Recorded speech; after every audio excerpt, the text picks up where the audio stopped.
Dans une Oise traumatisée par le tueur en série Marcel Barbeau, un nouveau criminel sème l'angoisse. Voitures volées et piégées, autostoppeuse à l'agonie, ce tueur fou de l'Oise opère partout, laissant derrière lui des enquêteurs démunis. Il dupera policiers et gendarmes pendant près d'un an, et il aurait pu continuer beaucoup plus longtemps s'il n'avait pas commis l'erreur de trop. Retour sur l'itinéraire d'un tueur, un sujet d'Antoine Delaplanche, Céline Cohen-Solal et Valentin Barbier. Une nuit de mai 1978, les gendarmes de Chantilly découvrent lors d'une patrouille une voiture abandonnée, criblée de balles. À l'intérieur, on y trouve divers objets troublants. Première énigme d'une longue liste. On est 2 mois plus tard dans la commune de Pons-Sainte-Maxence, toujours dans l'Oise, à quelques kilomètres de Chantilly. Et là, on est au mois de juillet.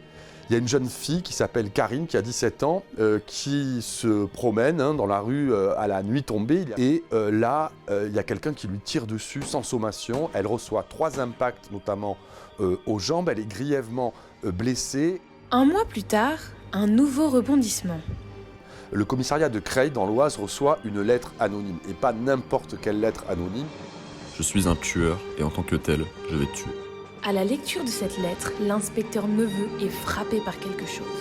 Il dit tel véhicule est matriculé de telle façon. C'est un peu administratif, un peu mécanique. On se demande si finalement l'auteur de la lettre et l'agresseur de Karine n'est peut-être pas un membre des forces de l'ordre. À partir de la réception de cette lettre, il y a une sorte de course contre la montre qui s'engage pour les policiers. Et donc cette affaire, à ce moment-là, prend une toute autre dimension. La prochaine fois, je viserai le cœur et non pas les jambes.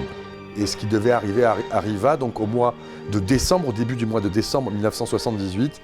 Il y a une jeune femme qui s'appelle Yolande, qui est prise en stop sur une route de l'Oise par un inconnu. Mais l'homme va lui tirer dessus plusieurs fois, dont une au cœur. La jeune fille meurt le soir même à l'hôpital. Le rapprochement est tout de suite fait avec l'auteur de la fameuse lettre. Les expertises balistiques prouvent que l'arme utilisée pour tuer Yolande est la même que celle utilisée sur Karine. L'inconnu est maintenant surnommé le tueur fou de l'Oise. On lui attribue pas moins de 17 affaires. Et donc il y a une sorte de psychose qui se met en place dans l'esprit des gens. Le 29 décembre 1978, le tueur fou de l'Oise frappe à nouveau. Toujours dans une voiture volée, il prend en stop André, une jeune adolescente de 19 ans sur laquelle il tire 3 fois. Mais ce jour-là, en fait, il y a quelque chose qui est très important, c'est que des témoins alertent la gendarmerie.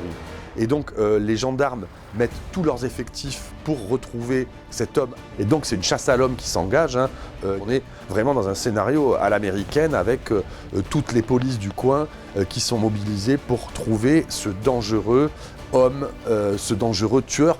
Mais malgré les moyens déployés, le tueur de l'Oise est introuvable. En fait, comme il a raté sa deuxième victime, qui est restée paralysée mais qui est toujours vivante, on sent qu'il y a une sorte d'énervement chez le tueur. Et à ce moment-là, il envoie une deuxième lettre anonyme au commissariat de Creil. Si j'arrive à conserver le corps d'une fille, je le découperai et j'en sèmerai les morceaux dans les villes. Je hais l'homme et j'exècre la femme. Pendant des mois, on cherche désespérément le tueur de l'Oise qui semble s'être évanoui dans la nature jusqu'au jour, en mars 79, où il commet l'erreur fatale, je dirais. À Rambouillet, le tueur de l'Oise vole la voiture d'un ex-ministre. Il tombe en panne sur l'autoroute et se fait escorter par un dépanneur. Mais une fois arrivé au garage, il prend la fuite dans une autre voiture volée. Un nouveau portrait robot apparaît, celui-ci beaucoup plus détaillé. Il fait la une de tous les journaux. À la compagnie de gendarmerie de Clermont, un certain Claude Morel trouve que le portrait robot lui fait penser à son ancien collègue Alain Lamarre. Il en parle à son supérieur. Et en fait, ils vont se plonger très discrètement sur le dossier, sur la vie de Alain Lamarre, voir s'il y a des choses qui pourraient coïncider. C'est un gendarme qui fait état de notation très très bonne, qui est plutôt un enquêteur aguerri, qui est très méthodique. Mais il y a quelque chose qui surprend, c'est qu'il est passionné d'armes. 2 éléments leur permettent alors de l'incriminer, son écriture et son emploi du temps.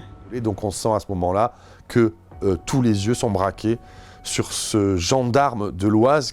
Lamarre se fait interpeller et interroger dans la nuit du 7 au 8 avril 1979. Mais il nie les faits. Tous ses collègues sont sous le choc. Le tueur qu'ils traquaient était en fait leur collègue et ami. À 6h du matin, heure légale, a lieu la perquisition en sa présence.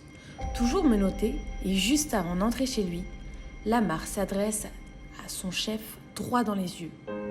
Vous avez de la chance. Si vous ne m'aviez pas mis les menottes, je vous aurais tous descendus.